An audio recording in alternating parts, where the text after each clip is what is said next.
اور پھر ایک بڑا انٹرسٹنگ اسٹیٹمنٹ بھی تھی بھارت کے وزیر خارجہ نے کہ جی جو لوگ بھارت کی طرف دیکھ رہے ہیں یا بھارت کو نشانہ بنانے کی کوشش کر رہے ہیں وہ پہلے یورپ کی طرف دیکھ لیں، کیونکہ یورپ ابھی تک گیس لے رہا ہے روس سے۔ امریکہ اور بھارت نے مشترکہ طور پر 2+2 ڈائیلاگ کے ایک حصے کے طور پر پاکستان پہ دباؤ ڈالا ہے کہ وہ دہشت گردانہ کارروائیوں کے لیے اپنی سرزمین استعمال نہ ہونے دے، اور اس کے بعد ایک اعلامیہ بھی نکلا اور اس میں پاکستان کا بڑا تفصیلاً ذکر بھی ہے۔ پاکستان کو دہشت گردی کے خلاف ریورسیبل اور میننگ فل اسٹیپ لینے چاہیے۔ خان صاحب نے موقع دیا کہ اب وہ اپنا بدلہ لیں۔ ان کو پتا ہونا چاہیے یہ جو اٹامک ایسٹس ہیں they are not under the control of prime minister اور they are not under the control of پارلیمان اور سارا کچھ، لیکن آپ نے یہ پوری دنیا کو آج آپ کی تقریر ٹرانسلیٹ ہوئی ہوگی اور جو امبیسڈرز ہوں گے انہوں نے وہی اسی طرح کے مراسلے بھیجے ہوں گے جس طرح کا مراسلہ آپ لے کے پھر رہے ہیں،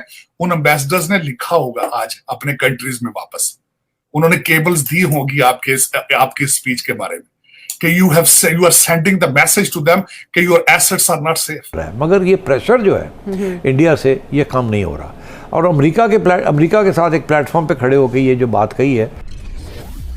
ہیلو فرینڈز، جے ہند۔ ہندوستان اسپیشل میں آپ کا سواگت ہے دوستو۔ بھارت کے ودیش منتری ایس جے شنکر امریکہ کے دورے پر اپنے جوابوں کے کارن چرچا میں ہیں۔ بھارت اور امریکہ میں ان کے جوابوں کی کافی تعریف ہو رہی ہے۔ امریکہ میں جب انہیں روس سے تیل خریدنے پر سوال پوچھا گیا تو انہوں نے ایسا جواب دیا کہ وہاں بیٹھے سب لوگ ہکے بکے رہ گئے۔ انہوں نے کہا کہ آپ بھارت سے تیل خریدنے سے چنتت ہو، لیکن یورپ جتنا تیل ایک دوپہر میں خریدتا ہے اتنا بھارت ایک مہینے میں بھی نہیں خریدتا۔ بھارتی ودیش منتری کے جواب نے بھارت سمیت دنیا بھر کے میڈیا میں خوب سرخیاں بٹوری۔ مانو ادھیکار پر امریکہ کی بھارت پر ٹپنی پر جے شنکر نے امریکہ کو منہ توڑ جواب دیا۔ انہوں نے کہا کہ جو لوگ ہمارے اوپر ٹپنی کرتے ہیں ہم بھلی بھانتی ان کے دیش میں ہو رہے مانو ادھیکار کے النگھن کو جانتے ہیں۔ پاکستانی میڈیا بھی جے شنکر کے ان جوابوں کو سن کر ودیش منتری کا دیوانہ ہو گیا۔ So friends, let's start this very interesting video. Thank you so much. Bharat کی خواہش ہے کہ وہ ڈسکاؤنٹڈ ریٹ سے روس سے آئل امپورٹ کرے بھارت، کیونکہ اس کی اکانومی کی ضروریات ہیں۔ اور پھر ایک بڑا انٹرسٹنگ اسٹیٹمنٹ بھی تھی بھارت کے وزیر خارجہ نے کہ جی جو لوگ بھارت کی طرف دیکھ رہے ہیں یا بھارت کو نشانہ بنانے کی کوشش کر رہے ہیں وہ پہلے یورپ کی طرف دیکھ لیں، کیونکہ یورپ ابھی تک گیس لے رہا ہے روس سے۔ تو یہاں تک تو چلے بات ہو گئی۔ اس کے بعد اگر آپ اعلامیہ جو کل جوائنٹ اسٹیٹمنٹ ایشو ہوئی اس میں پاکستان کے متعلق آلموسٹ ایک طویل پیراگراف ہے، اور اس میں 2-3 بلکہ ایک ہی بات ہی ہے بنیادی طور پہ کہ پاکستان کو دہشت گردی کے خلاف ریورسیبل اور میننگ فل اسٹیپ لینے چاہیے، اور پھر FATF کا بھی ذکر ہے کہ جو FATF کی جو پروویژنز ہیں اس سے کمپلائی کرنا چاہیے۔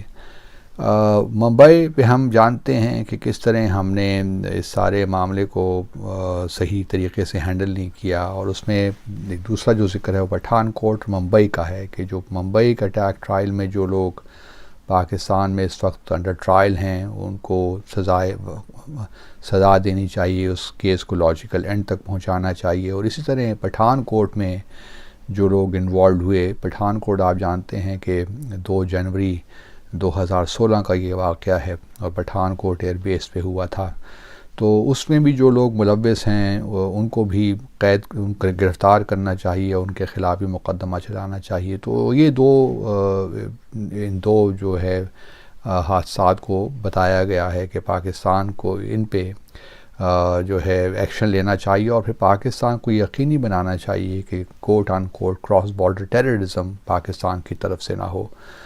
تو یہ ایک سخت لینگویج ہے، اور جہاں تک ممبئی کا یہ ٹرائل چل رہا ہے اس کے بارے میں ہم سب جانتے ہیں کہ کس طرح بھارت لے تو لال سے کام کر رہا ہے، ہمارے ساتھ تعاون نہیں کر رہا، اور اس کی خواہش جو میری اپنی اسیسمنٹ ہے وہ یہی ہے کہ یہ معاملہ کبھی ختم نہ ہو، تاکہ پاکستان کے بارے میں ایک ٹاکنگ پوائنٹ اس کو ملا ہوا ہے اور اسی کو ہیمر کرتا رہتا ہے۔ اور چونکہ ممبئی اٹیک میں 4 امریکی بھی ہلاک ہوئے تھے. تو اس وجہ سے یہ ایک بہترین ٹاکنگ پوائنٹ بھارت کو ملا ہوا ہے. امریکہ اور بھارت نے مشترکہ طور پر 2+2 ڈائلاگ کے ایک حصے کے طور پر پاکستان پہ دباؤ ڈالا ہے کہ وہ دہشت گردانہ کارروائیوں کے لیے اپنی سرزمین استعمال نہ ہونے دے. سیٹھ صاحب، اس ڈائلاگ کی اہمیت کیا ہے اور اس پریشر کا پاکستانی فورن آفس کی جانب سے بھرپور جواب دیا گیا ہے، اس کی حیثیت کیا ہے؟ آپ صحیح کہہ رہے ہیں. دیکھیے یہ جو امریکہ والی بات ہے جی، جو اب بات ہم کر رہے تھے، اب بات یہ ہے کہ جی یہ 2+2 ڈائلاگ ہے کیا اور کوڈ کیا چیز ہے. جی، کوڈ ہے 4 ممالک جس میں امریکہ، انڈیا، آسٹریلیا، جاپان، یہ 4 ہیں جو کہ انہوں نے ایک سیکیورٹی الائنس بنایا ہے چائنا کو کنٹین کرنے کے لیے. انڈیا اس کا حصہ ہے. یہ بڑا امپورٹنٹ امریکنوں کے لیے ایک قسم کا ساؤتھ ایسٹ ایشیا کا نیٹو ہے ایک قسم کا. جیسے وہاں نیٹو بنایا ہوا ہے، نارتھ اٹلانٹک ٹریٹی آرگنائزیشن، روس کو کنٹرول کرنے کے لیے اور وغیرہ وغیرہ، یہاں انہوں نے کوڈ بنا لیے چائنا کو کنٹرول کرنے کے لیے. اب آئیے کہ انڈیا کے تو بہت بڑے سٹیکس ہیں امریکہ کے ساتھ اور امریکہ کے انڈیا کے ساتھ.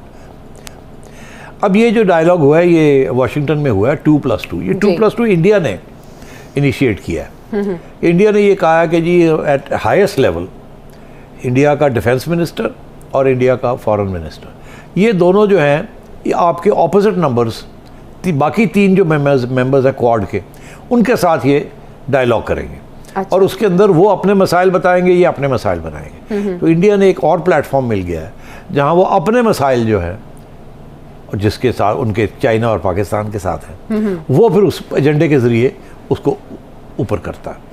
تو انہوں نے یہ پلیٹ فارم لے کے اور ایک جوائنٹ سٹیٹمنٹ دلوایا ہے جس کے اندر انہوں نے پاکستان کو ٹارگٹ کیا ہے کہ آپ ٹیررزم ختم کریں اور وہ جو ممبئی کے جو لوگ ہیں جنہوں نے ممبئی کیا تھا، پٹھان کوٹ اور ممبئی، ان کو سزائیں دے. اب یہ ایک نئی بات نہیں ہے، یہ پرانی بات ہے. یہ انڈیا ہمیشہ ہر پلیٹ فارم پہ یہی بات کرتا ہے اور FATF کے اندر بھی یہی چیز پھنسی ہوئی ہے جس کی وجہ سے آپ وائٹ زون میں نہیں آتے، آپ گرے میں ہی رہتے ہیں. ابھی حال ہی میں آپ نے سنا ہوگا کہ حافظ سعید صاحب کو میرا خیال ہے کوئی 25-30 سال کی سزا ہو گئی ہے. سنا آپ نے؟ نہیں، میں نے نہیں سنا. میری اچھا، نظر سے ابھی یہ سنا ہے کہ یہ میں نے خبر سنی ہے کہ شاید حافظ سعید صاحب کو سزا سنا دی گئی ہے. اور وہ اسی لیے اگر ایسی بات ہوئی ہے تو شاید اسی لیے ہوئی ہے کہ دکھانے کے لیے ہم تو لگے ہوئے اپنے جو ہم نے وعدہ پورے کرنے تھے، ہم نے جو اپنے کمٹمنٹس پوری کرنی تھی. یہاں کوئی ٹیررزم نہیں ہے اور جن کے اوپر الزام تھا کہ ان کا کوئی ہاتھ تھا یا دور دراز سے بھی کوئی رشتہ تھا جو ممبئی میں ہوا یا پٹھان کوٹ میں ہوا، تو ہم ان کے خلاف ایکشن لے رہے ہیں. تو میرا خیال ہے یہ سارا سلسلہ یہاں چل رہا ہے. مگر یہ پریشر جو ہے انڈیا سے یہ کم نہیں ہو رہا اور امریکہ کے ساتھ ایک پلیٹ فارم پہ کھڑے ہو کے یہ جو بات کہی ہے. پھر کہنا کہ بھارت اور اسرائیل میں جشن منایا گیا، یار آپ نہ اسرائیل کے ریڈار پر ہو نہ بھارت کے ریڈار پر ہو. امریکہ کے ریڈار پہ تو پاسبل ہی نہیں. 3.5 سال جنہوں نے کال ہی نہیں آپ کو کی.